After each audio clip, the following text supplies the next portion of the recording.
Sesudah buron 5 bulan, DPO pelaku maling sawit bersenpi ditangkap polisi. Pas penangkapan oleh polisi, pelaku berusaha melawan serta berusaha melari ke diri sehingga dienjuk tindakan tegas terukur.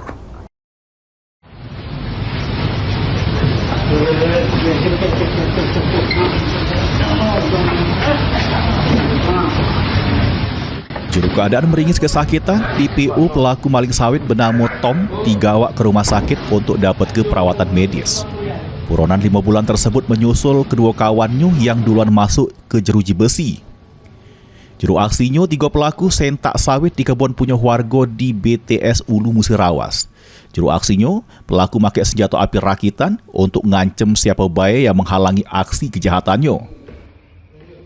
Berhasil mengamankan 1 DPO pencurian dengan kekerasan dan juga pencurian dengan pemberatan, di mana pada saat aksinya ini pelaku melakukan aksi curas dengan menodongkan senjata api. Dari 3 orang tersangka, 2 sudah diamankan. Saat ini berhasil diamankan 1 lagi tersangka atas nama Tom. Akibat perbuatannya, pelaku dijebloskan ke sel tahanan, terancam hukuman penjara di pucuk 5 tahun.